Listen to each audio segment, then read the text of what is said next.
All right, welcome everyone to the cartographer community meeting slash office hours. Today we will have a planned session covering content from both kind of sessions. So, glad that you're here and let me get started.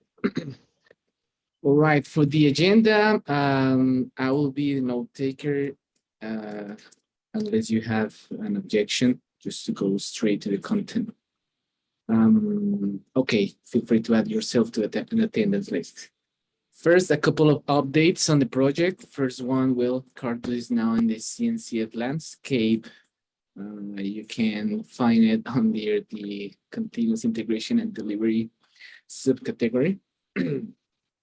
uh, this one could look symbolic.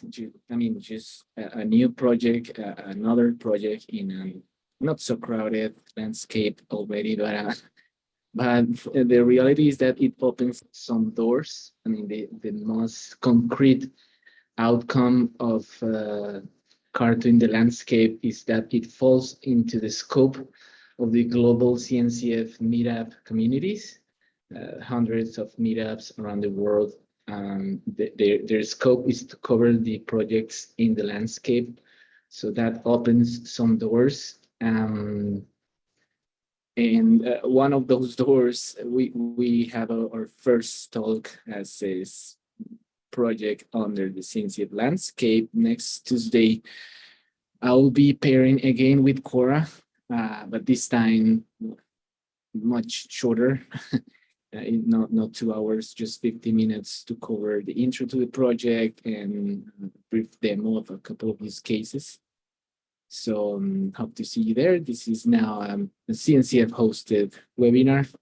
So it's part of the outcomes of being part of the landscape. So thank you all for your support and for making it happen. Yeah, thank you, Emily, and thank you to all the team. I mean, this is a first milestone on several steps that we need to take towards working with a foundation. This is great. All right, and next up, as you probably remember, last office hours, Scott, shared briefly about how the conventions controller or famous convention service repo is now public. It's basically a new open source project that now lives under the cartographer umbrella. And Scott was kind enough to prepare a brief intro, especially for the community, on what's the value proposition of the convention service for cartographer. So I'll pass it on to Scott. Thanks. Let me stop sharing. Can I share? Yeah, thanks. So just to set context, everything we're talking about here is in the context of RFC, I guess, 17. This was numbered before the RFC process changed, so I'm not sure if it would keep that number going forward, but this is what the PR was originally opened with. We're basically just proposing the idea of, hey, cartographer is great. It does a lot of choreography of the resources that you're creating, but the workload resource itself doesn't expose everything that you might need to make sure it gets set on the resulting running resource. So the proposal was to introduce the notion of conventions, which is basically a cross-cutting way of applying behavior to, in this case, a pod template spec, to be able to enrich it to sort of contain more of those necessary knobs that get turned in order for a workload to run efficiently on Kubernetes. So what we've done in the meantime, so we've basically taken the convention controller that is is a component of VMware's TAP, or Tanzu application platform, and made it open source.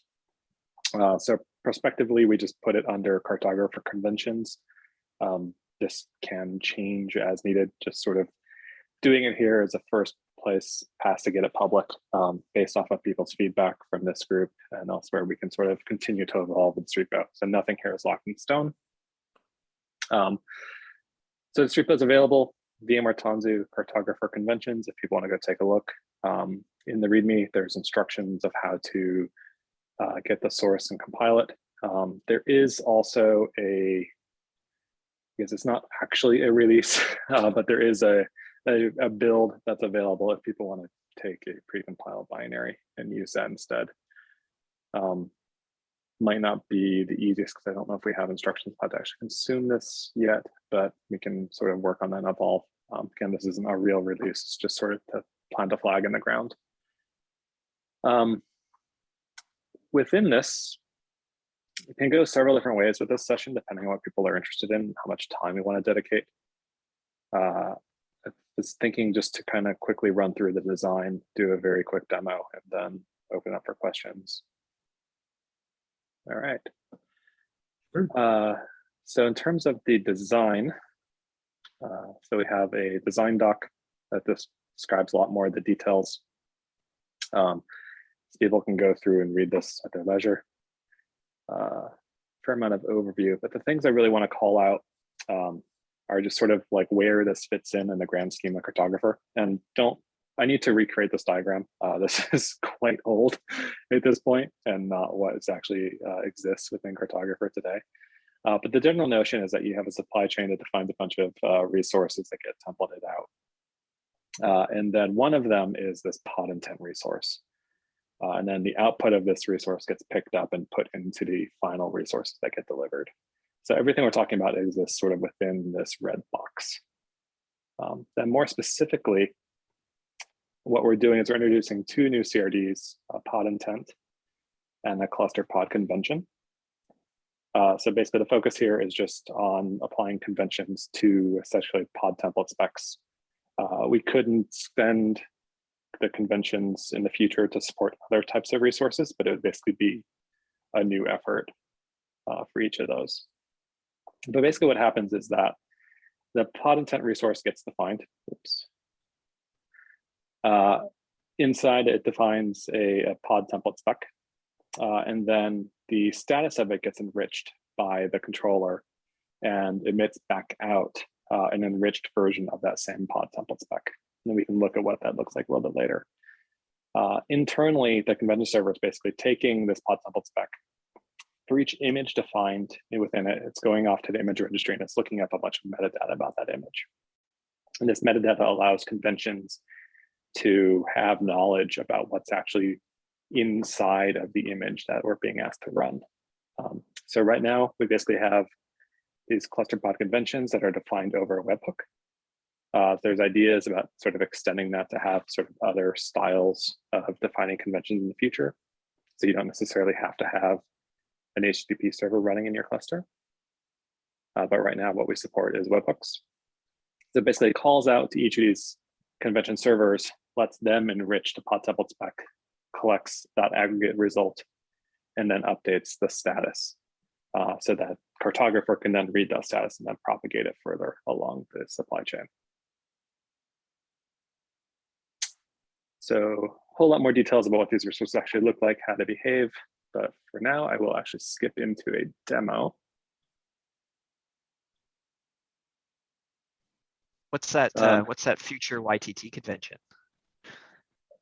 So it's using YTT to apply a convention. So it's something that doesn't exist just notionally. We'd like to have a way of being able to apply conventions inside the controller without having to have another external service running. So it'd basically just be call some YTT script with some data input, collect the output, and then propagate that. So no new functionality, just sort of a different way of applying the same behavior. Neat. And then similar to YTT, we're also kind of thinking about like what would it look like if we used WASM or WebAssembly to do that same logic. Basically, YTT and WASM both have the ability to run arbitrary code safely within a sandbox. Like, so we could take a user's business logic and apply it inside of the controller safely, as opposed to right now we have to do a webhook to sort of maintain isolation. Cool. So I have a cluster with the convention controller installed, as well as our Spring convention. So this is one of the samples that's included in the repo. Basically just applies well-known idioms to Spring Boot applications when it can detect and discover that it is a Spring Boot workload. So basically have an image here. It's in my own Docker registry. It's basically just the Spring Pet Clinic app compiled using Paketo build packs.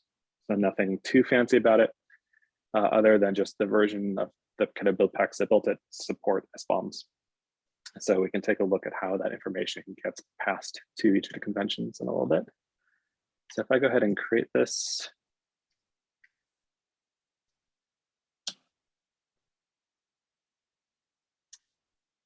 we should just see it create the resource. And if I go and immediately get it back,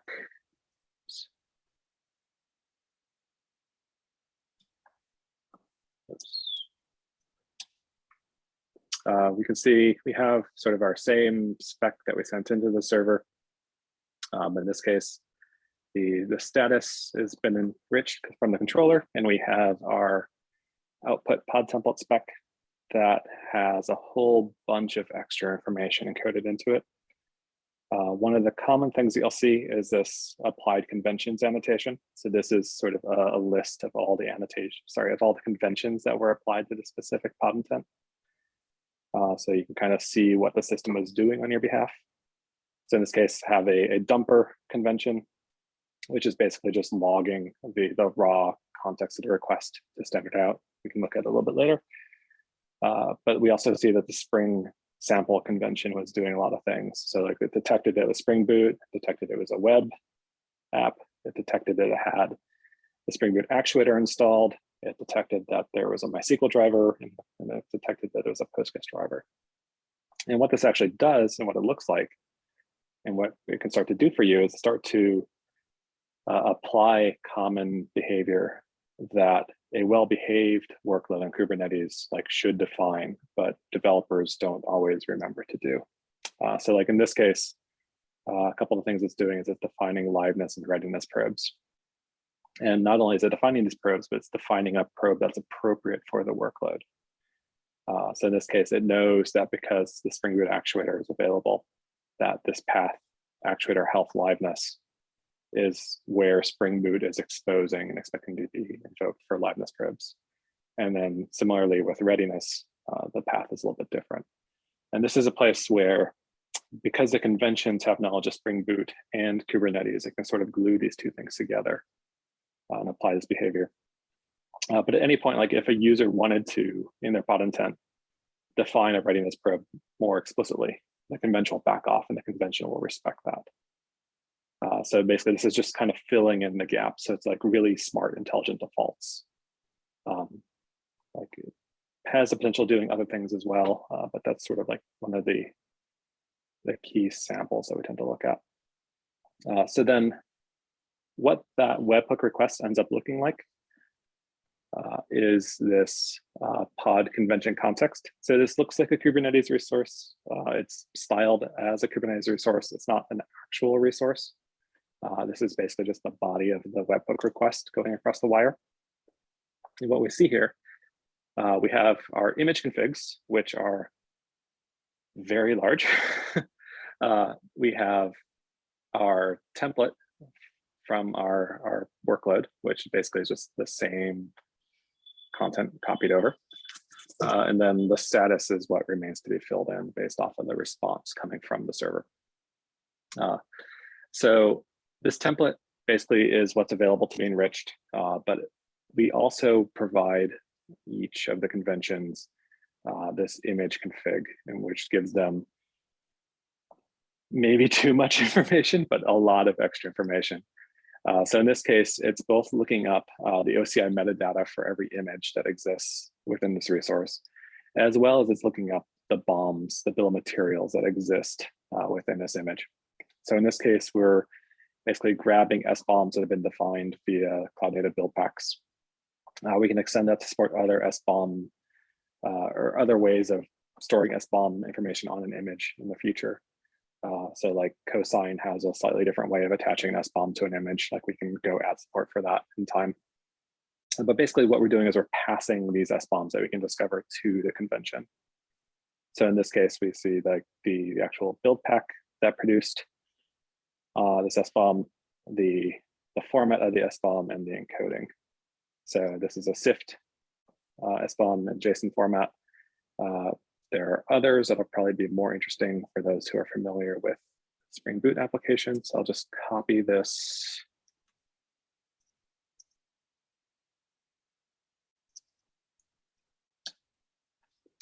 If we actually look at what this actually is encoded to, you can see there's a lot of data here, but effectively this is containing information about every single dependency that exists within that was basically provided.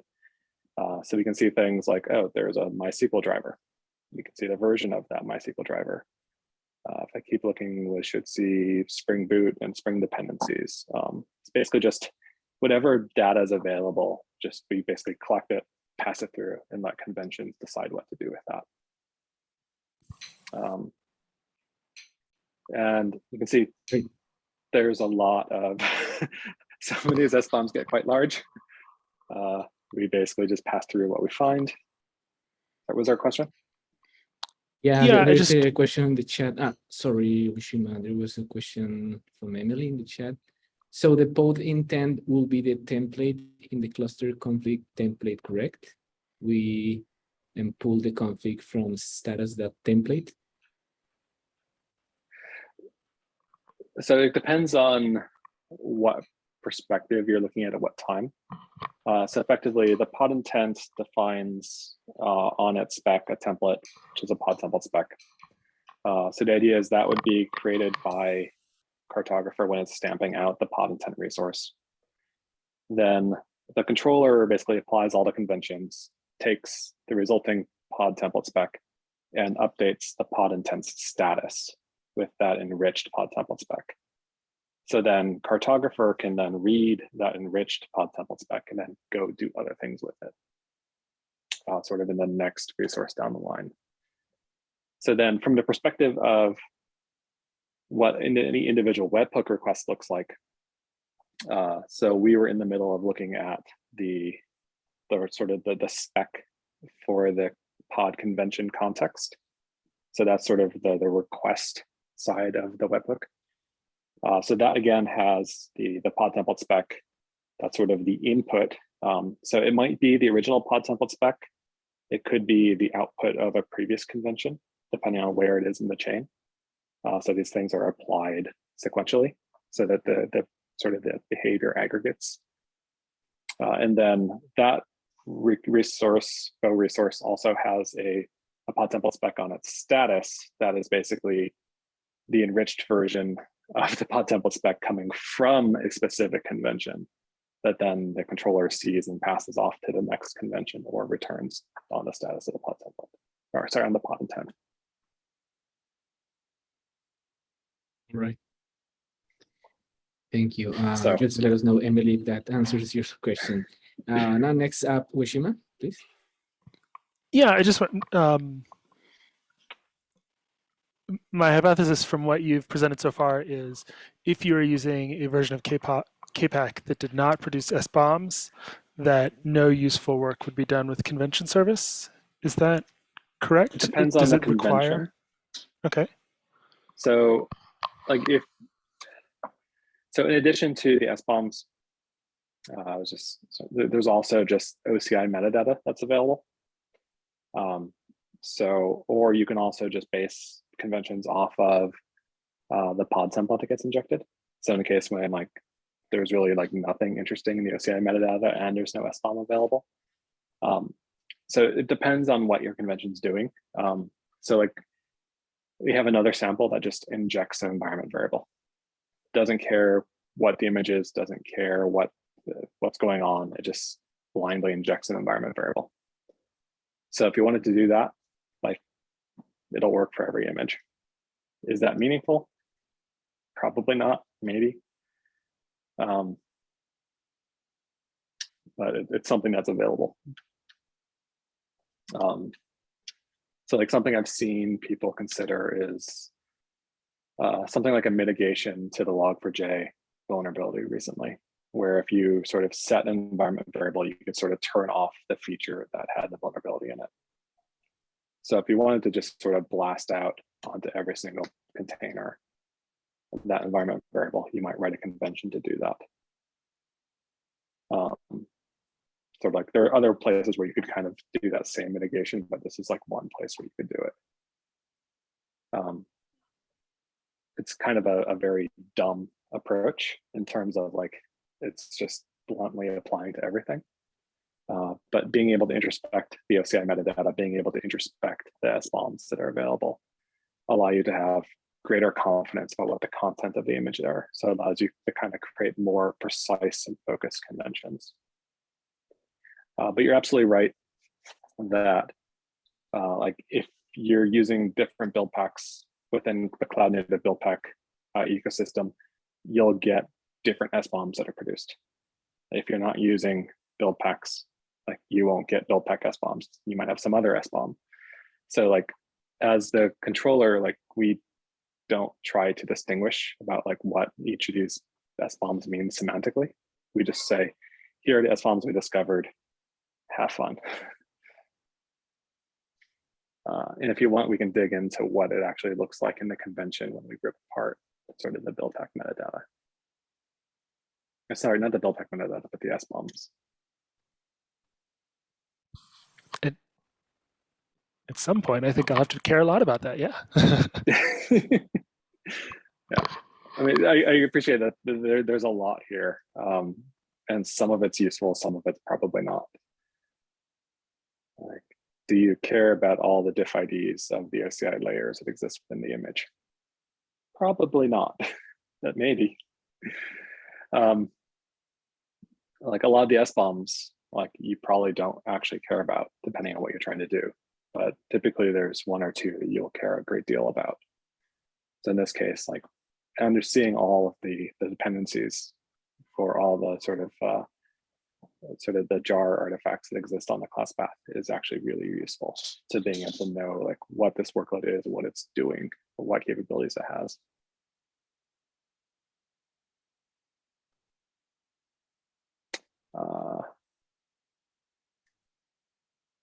So I guess just to kind of really quickly go through sort of the actual convention sample. So basically have a main that basically just starts up a webhook server. All these requests are TLS enabled. So there's a little helper util that will actually start up a server and actually detect the TLS certs. But the sort of the convention handler is probably the more interesting part, where we expect users to actually plug in custom behavior. So in this case, what it's getting is both the pod template spec as well as all of that image metadata. So it can sort of go through and find the images that it cares about, and then sort of add some dependency BOM helpers that sort of allow us to sort of ask questions of the BOM metadata. And then what this ends up actually looking like in practice, and sorry, ignore all of the compiler warnings. This is a nested Go module, which their IDE doesn't really support very well. But we basically just have a bunch of these conventions where we have like one function to detect whether or not this particular convention is applicable, and then a second to actually apply the behavior of that convention. So like in this case, we're basically just saying, does our dependency metadata have the Spring Boot dependency? Yes or no? Then if it does, it basically just sets a label and annotation saying like, yep, this is Spring Boot and this is the version Spring Boot. So like, not very interesting in terms of what it does, but just sort of sets up the context of like, yes, this is a Spring Boot workload. Like we know it's a Spring Boot workload. Then sort of getting more advanced, sort of just like there's a graceful shutdown. So like the Kubernetes graceful shutdown can now interact with the Spring Boot graceful shutdown. Those two can cooperate and have an understanding of each other.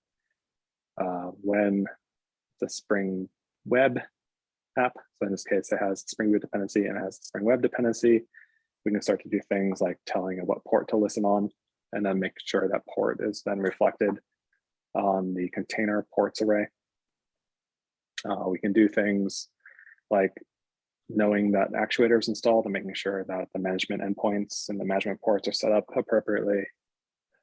Then we can actually define probes based off of the actuator endpoints. So basically you can just start to like apply all these logic, and I don't want to go too deep into what this is.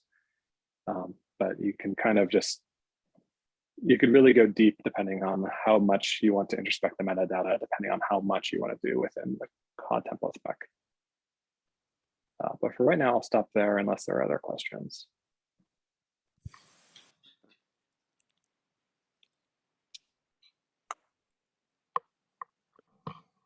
Josh. This is really cool. Do we support writing conventions in anything other than Go? Are we going to? Is that in scope? So it's a webhook call. So we define the resource that's getting, they're basically the payload that's getting sent as part of that webhook. So any language you want to write the convention server in is fine. But it looks like we have an SDK for Go, right?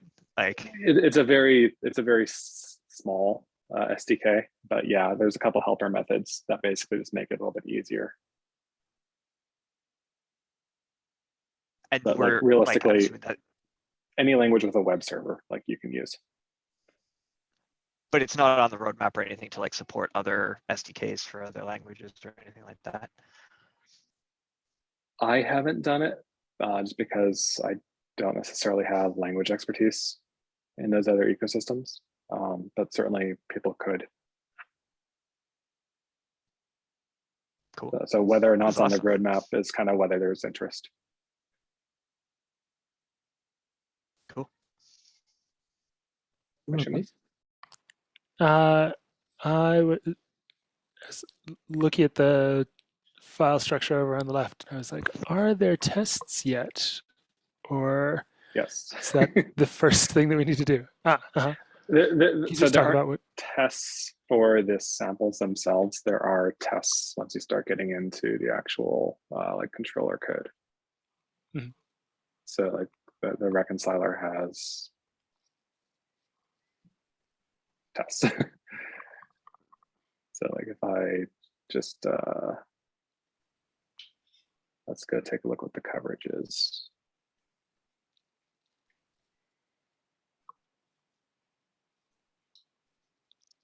Okay, why is this so slow?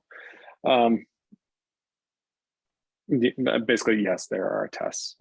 There are also sort of end-to-end tests using, okay, 90% coverage. There are also end-to-end tests using GitHub Actions. So we basically deploy conventions in the controller. We deploy a couple of the actual conventions of the couple sample conventions. We create a pod intent, and then we basically do assertions on the pod intent just to make sure it produced the expected output. So I would have said that that is tests of the samples. I'm glad to see this. Yeah, yeah. There's not tests in the sample directory. Okay. So we don't have unit test coverage of the samples. Mm-hmm. But we're really just using the samples as more so to make sure that the controller itself is behaving correctly. Mm-hmm.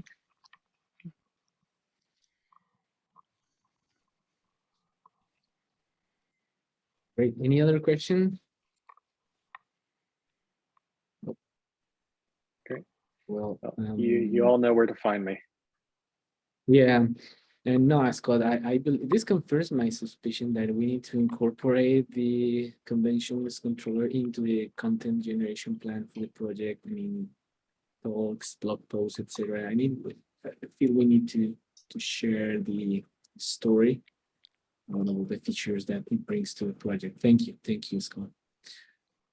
All right, back here. Next up will be to review outstanding RFCs. So I will start from left to right, starting from introduction for new RFCs. Yeah, sure. Oh, actually, no, this is exactly what. Yeah, I know. So I will encourage you and all team, whenever you file an RFC, to please add it to the RFC project so we can see it here in the cards.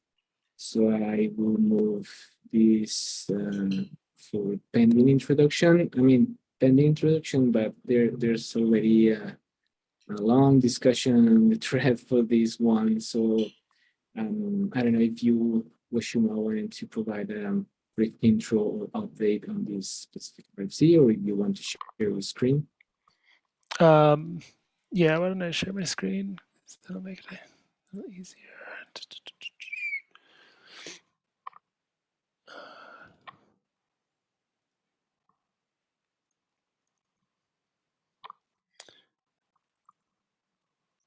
Yeah, we've got runnables. And I have twice now written about runnables and how to use them. And it's complicated, in part because first you've got to like teach people like, here's Tecton and here's how Tecton works. And Tecton's not trivial. And then it's like, okay, now wrap that Tecton thing in a runnable, and then wrap that runnable thing in a class in a Carto template.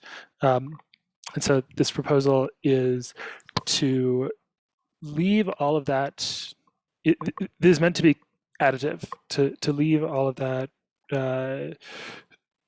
behavior in place, but to enable users to cut out one of those steps, that being that users, when they get started, they don't need to define their own runnable, that you could just put a flag on your cluster source template and say this is meant to be an immutable resource, and cartographer would say, oh, okay, I understand that this is an immutable resource. I'm going to create a runnable, and I'm going to make sure that there's a cluster run template that matches with that runnable and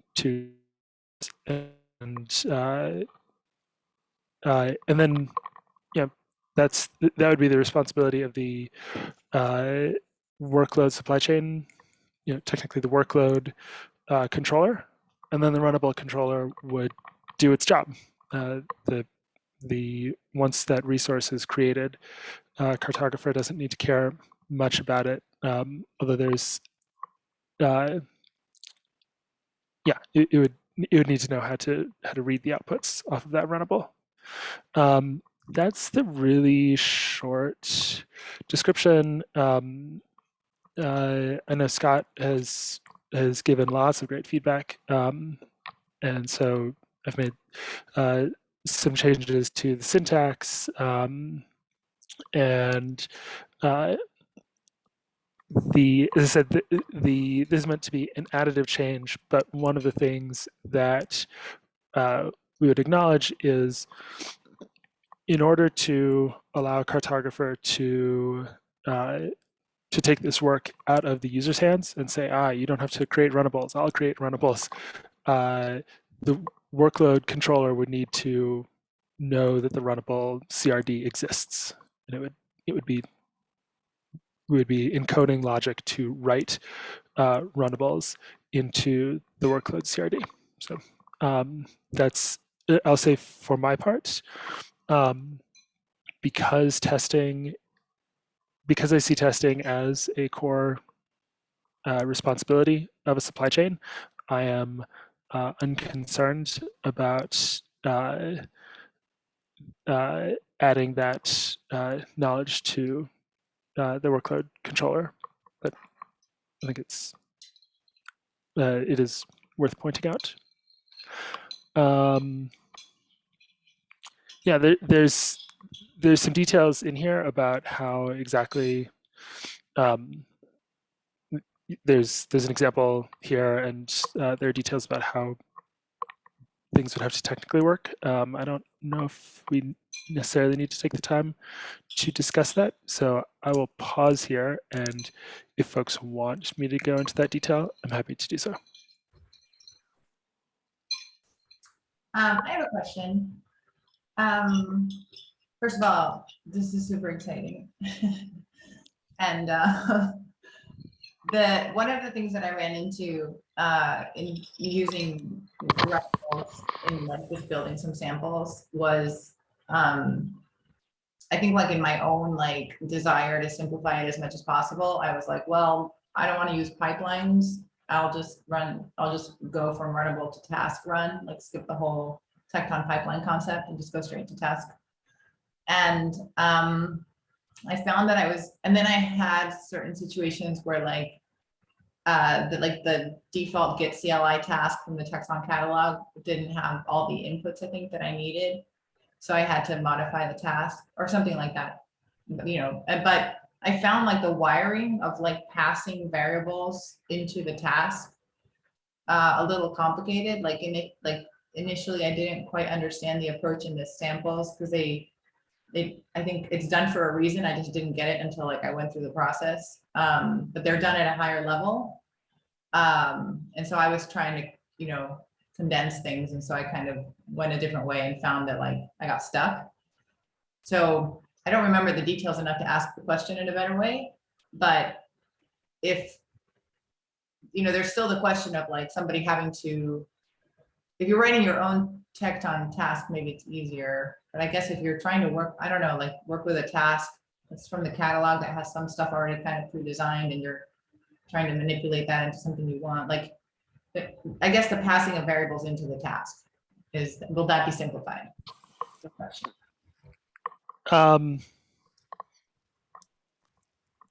Somewhat. Like I said, so as I said when I started off, like the tutorials that I'm writing kind of necessarily talk about like, okay, let's first start off. We're gonna look at Tecton, and you're gonna have this. Sometimes it's a pipeline object, and then tasks. Sometimes it's just a task, and then the task run. So users will still have to, if they're intending to stamp out something that's Tecton, they would still have to create a task and then understand what the shape of the task run would be. I don't have a hypothesis for a way around that Tecton specific knowledge, other than good at like, yeah. Hopefully the tutorials make it simpler. Like those didn't exist when you were working on that. Yeah, I guess I'd have to go back and look at the precise like places I got stuck. But yeah, it was complicated because then like, you know, sometimes the answer is like, well, take a totally different approach about where you're injecting the variables. Like instead of putting the parameters at this level, actually put them up in the cluster template, right? So you have to really just say, this is the right place to do it. But yeah, I don't remember the details enough to. Yeah, my instinct is that every, you know, you can see kind of here that here we've got a pipeline run and it's got params, and I think that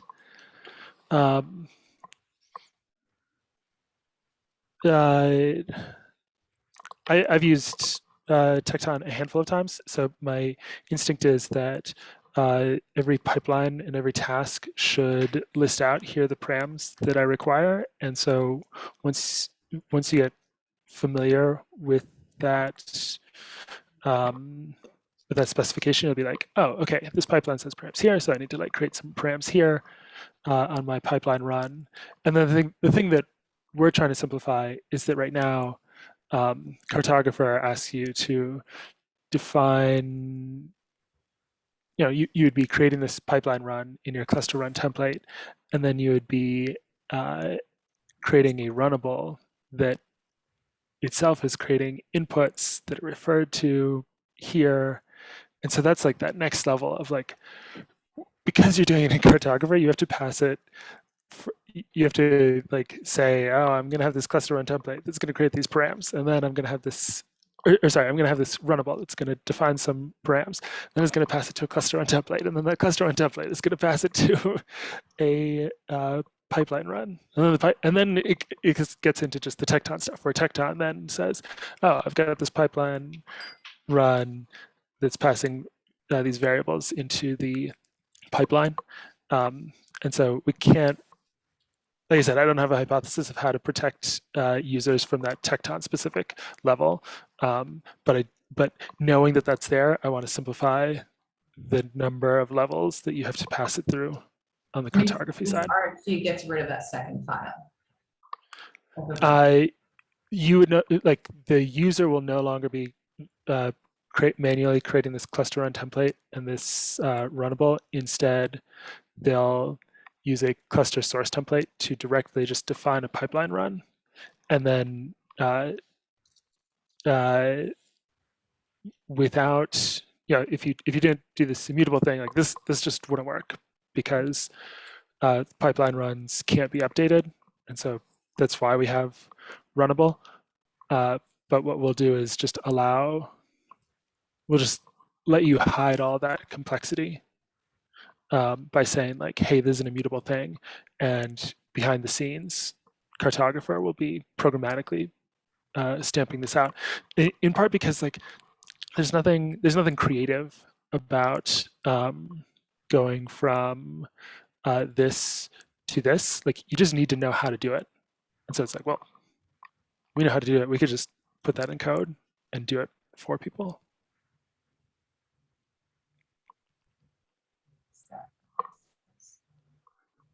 Scott? Well, yeah, Scott. well, Scott. Yeah, so actually taking this a step further, I really like the proposal in terms of it really simplifies the user experience and sort of the resources that a user has to interact with when defining a supply chain. I'd kind of like to see us go a step further with it and actually update the shape of the runnable resource to not require a cluster run template. And basically have what is the content of the cluster run template inlined into the runnable. So that way, the supply chain, when it's actually stamping out an immutable resource, just needs to make sure that it creates a the runnable resource and not create a runnable and the cluster run template. Because it feels a little bit weird, because like that we have to sort of create like this extra cluster scoped resource that really is contextually defined by something else, but then it gets created, and the scope of it getting created means it's cluster scope. Anyone could then go and use it, even though it's an implementation detail of something else.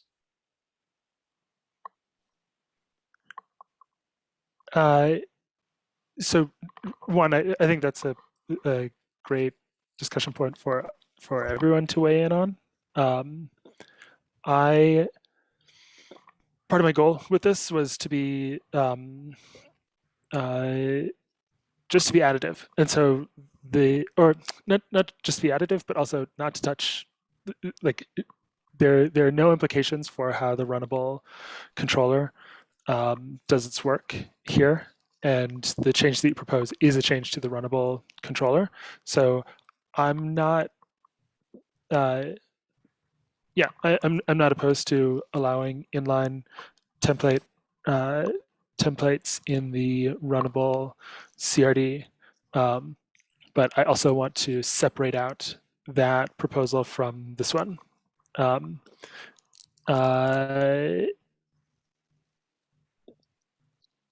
will say that like the when I hear that, like, oh, can we just create the template directly in the runnable, it feels like we are getting even closer to the question of why do we even have this runnable thing. I think the only advantage left to having runnable is the object hierarchy that the pipeline runs that are created would then be children of that runnable object rather than children of the workload directly. I've heard Josh name that as an advantage. If we if we didn't think that that was an advantage, then I would say like, oh, if we're talking about just embedding templates directly into the objects, like let's just allow the, like one thing that we could do is say, you put this flag on here that it's an immutable thing, and then you just don't, like there's no runnable, right? We're just like, we understand that we are going to stamp out some object. We understand that it's going to have a generate name instead of a name, and when there's a change, we're just going to create a new one. And we take that logic that right now the runnable that the runnable controller is doing, and we just embed it completely into the workload controller. Yeah, so that was my first reaction when I heard like, should we just have template refs directly in runnable? I was like, wait, like, why do we even have this object again?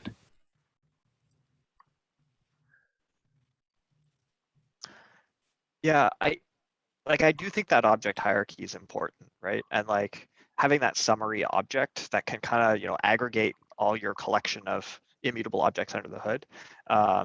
It's really nice to have that there because, it gives information about that set of immutable objects. I mean, the only thing it tells you is what's the latest one and what's the latest successful, but I think that's an important informational architecture decision. Because it kind of fits the model of all the other resources that we depend on in the hood, right? Like KPack image has a whole bunch of builds, but the image is the thing that represents the latest good. It really, Runnable really just like enforces that model. When earlier on we didn't have, so yeah, no, today I would say the workload status reports reports on the objects that it owns, and so we could totally put that, like we could just say like, oh yeah, when you stamp out something that's immutable in the workload status, like yes, there are n objects that exist that are children of this workload. There are 10 of these pipeline runs, but the one that's reported on the status is the most recently successful. So certainly if we had a theory of here are other things that Runnable should be reporting on in terms of this set, those would probably be very different from the concerns of what the workload would want to report.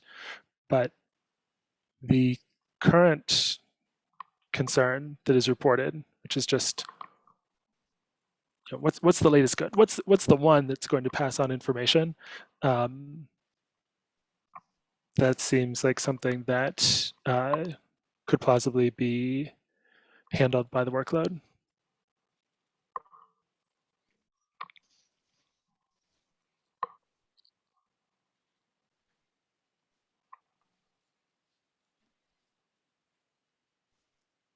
Okay, any other Maybe. comment?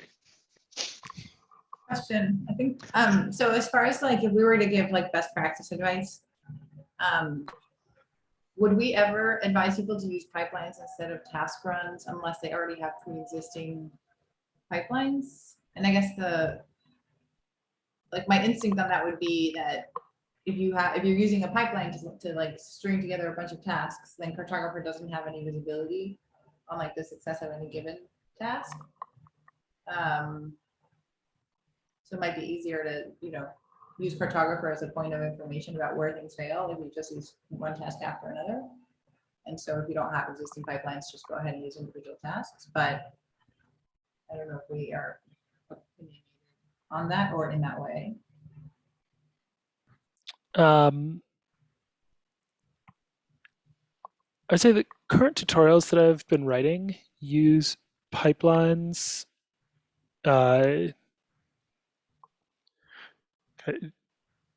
Yeah, at the moment they use pipelines. I'm curious to hear what other people have to say. I'm kind of indifferent to it. I'm like, yeah, write your supply chain as you want, um, and the tutorials are there to kind of skill you up in terms of the implications of some of those choices. But there's been no point when I've felt the need to point out like, oh, here's why you might want to avoid using pipelines. And I think that idea, like cartographers should know everything that's going on, and pipelines are going to hide Maybe information transfer between tasks. flipping the question, maybe in the tutorials that you've written using pipelines, have you ever found it to be beneficial, or like have you ever found pipelines to add benefit that's worth having over task force? Yeah, I would say I have a couple of examples that do first a git clone and then do some sort of test. Like I think all of them are linting tests at the moment. But yeah, like because I'm trying to write like the simplest thing from the cartographer's standpoint, which is just like, hey, you define a workload, and then you're going to lint it, and then you're going to like build it and deploy it. So it's not leveraging Flex CD. So that git clone step is important. The last question, sorry. There was an example, I don't remember the example that's there now for the testing, but I know that the original example, like back in December, showed in that a developer could contribute their own test that would be sort of like, used by the pipeline. Is that still possible with this RFC?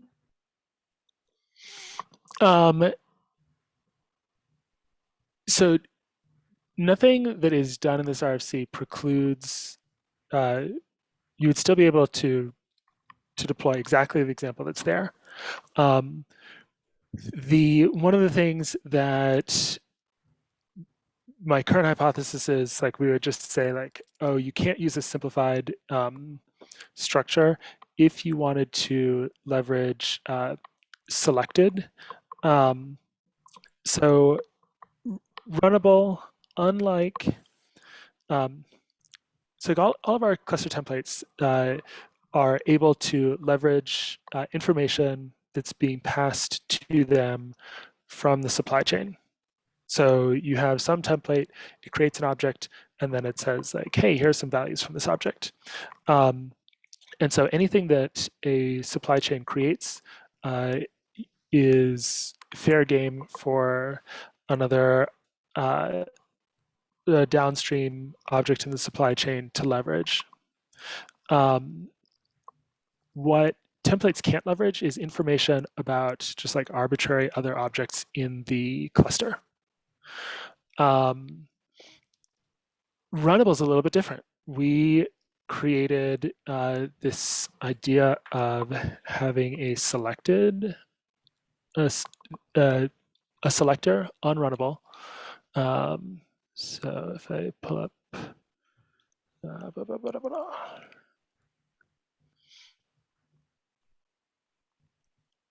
is it in the cluster run template, or is it the Runnable that we define it? Template outputs, yeah.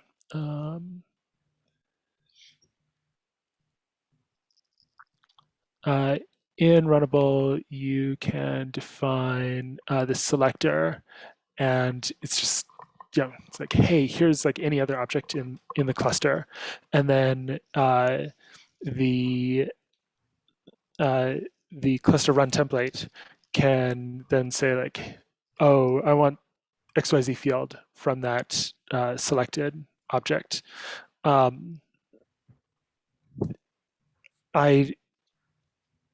know that's there. Josh, you may be able to say exactly how that's leveraged by our tests, but I think that's there in order to ease the to ease defining objects more than once. I don't. You can probably tell from my description that like other than like I have that high level of understanding of like, oh yeah, we're doing this so that we can just like leverage some arbitrary object on the cluster. But the use case always seemed like pretty arcane to me. Anyways, I bring all that up to say this is the one specific thing that I know that like, oh yeah, we've got some use cases of runnables that are defining this selector, and this simplification is just like, no, we don't. Right now, this RFC says we're not going to do that. So if somebody wants to step up and say like, we should absolutely do that, then there's more work to be done on this RFC. Thank you. Thank you, Ashima. Well, we have just 2 minutes. Any other question or comment regarding this RFC? All right, what can we achieve in just 2 minutes? Well, just mention here the remaining RFCs. Well, we don't have time to discuss the RFCs in review, and I don't see, besides Scott, I don't see anyone else from the TOC to discuss the 2 blocks on the technical oversight committee. So again, try to, well, the convention's RFC, it's in review, so the idea was to move it under the regular RFC process. Looks like it requires a couple of approvals, additional approvals for this to be moved. And yeah, we'll try to keep discussion going on the thread for the remaining RFCs, please. Any question, comment? Nope. All right, well, thank you so much for your time. See you next week.